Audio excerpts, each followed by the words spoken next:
আসসালামু আলাইকুম প্রিয় দর্শক বন্ধুরা, কেমন আছেন? আশা করি ভালো আছেন। আমরা চলে আসলাম আবারও সেই আপুর কাছে। তার জীবনে অনেক কিছু ঘটে গেছে, আমরা সেই কথাগুলো তার মুখ থেকে শুনবো। আসসালামু আলাইকুম। ওয়ালাইকুম আসসালাম। ভালো আছেন? হ্যাঁ, ভালো আছি। আচ্ছা আপু, আপনার জীবনে তো অনেক কষ্ট, অনেক দুঃখ আছে, যদি একটু আমাদের দর্শকের মাঝে শেয়ার করতেন, তাহলে হয়তো এখান থেকে কেউ না কেউ আপনাকে হয়তো আপনার ভাই, এর আগে আমি হলো যে এই অনেক কষ্টের কথা বলার পর আমার কোনো কাজ হয়নি। তারপরে অনেকে বলছিল আমারে যে গরিব বলে কেউ কিন্তু বিয়ে করতে চায় না। তাহলে আপনি এখন বলেন যে আমার অনেক টাকা পয়সা আছে, অনেক কথাই বলেন। তো যখন আমি এগুলো কথা বলি যে আমার অনেক টাকা পয়সা আছে, আমি ইতালি প্রবাসী, আমি 17 বছর ইতালিতে ছিলাম, তখন তারা মনে করতো আমি সত্যি সত্যি একটি ইতালি প্রবাসী। তখন দেখা যাচ্ছে কেউ যদি বিয়ে করতে চায়, তারা দেখা যায় আমার 5 লাখ টাকা 7 লাখ টাকা তারা যৌতুক চায়, 2 লাখ টাকা যৌতুক চায়। ভাই আসলে আমার কাছে যদি টাকা পয়সা যদি থাকতো, তাহলে দেখেন আমার অনেক বয়স হয়েছে, এতদিন আমি কিন্তু সংসার জীবনে চলে যেতাম, আজকে আমি একাই পড়ে থাকতাম না। এতদিন আমার একটা বাচ্চা কাচ্চা হয়তো, দেখা যাচ্ছে আমার মেয়ে হোক কিংবা ছেলে হোক, এতদিন বিয়ে হয়ে যেত। আমার যেগুলো বোনেরা ছোট, তাদের বিয়ে হয়ে বাচ্চা হয়ে মেয়েরা শ্বশুরবাড়ি সংসার করে খাচ্ছে। এখন দেখা যাচ্ছে আমি এখন বিয়ে করতে পারিনি, কারণ আমার এর আগে বিয়ে হয়েছিল, কিন্তু আমি দ্বিতীয় বিয়ে করতে যেতাম। আমার অনেক টাকা পয়সা লাগবে, আর আমার তো সেরকম টাকা পয়সা নেই। আমার মা মারা যাওয়ার পর, আমার বাবা মারা যাওয়ার পর আমি এখন ভাইয়ের ভাবির কাছে থাকি।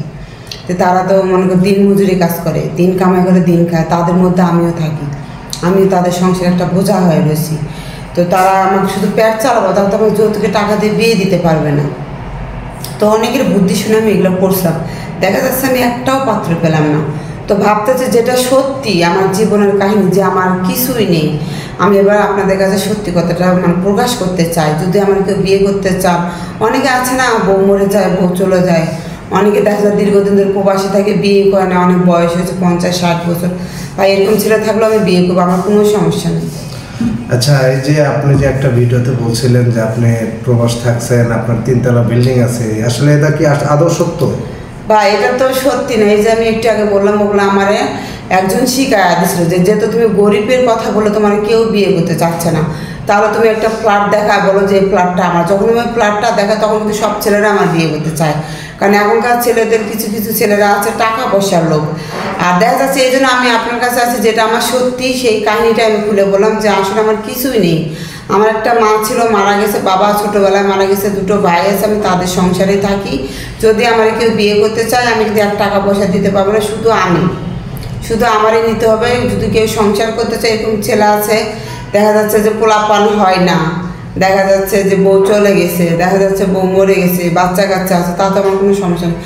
কোনো দিক থেকে সমস্যা না, খালি একটা সমস্যা, যে বউ থাকা যাবে না।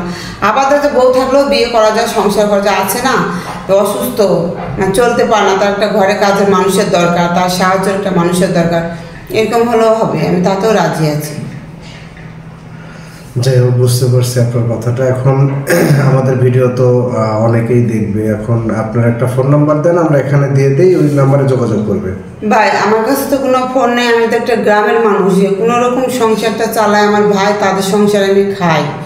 এখন আমি ফোন তার কাছে কেমনে চাই, যেহেতু দিন মজুরি কাজ করে, বুঝলে তো গ্রামের অঞ্চল, সারাদিন কাজ করে মাত্র 300 টাকা, এখন তার সংসার চালাবো না, আমি বোন আমার একটা ফোন কিনে দেবে, আমার কাছে কোনো ফোন নেই। আচ্ছা আচ্ছা, প্রিয় দর্শক বন্ধুরা, আপনাদের সঙ্গে যোগাযোগ করলে হবে। প্রিয় দর্শক বন্ধুরা, কেমন আশা করি কথাগুলো শুনলেন। আমাদের স্ক্রিনের উপর একটা নাম্বার দেওয়া থাকবে, ওই নাম্বারে এই হোয়াটসঅ্যাপ দুটোই পাবেন। তো দয়া করে কেউ ভিডিও কল দেবেন না, ঠিক আছে? সবাই অডিও কল দেবেন। আর যদি কারোর ভালো লাগে, তাহলে স্ক্রিনশট দিয়ে একটা ছবি পাঠিয়ে দেবেন। সবাই ভালো থাকবেন, সুস্থ থাকবেন, আল্লাহ হাফেজ।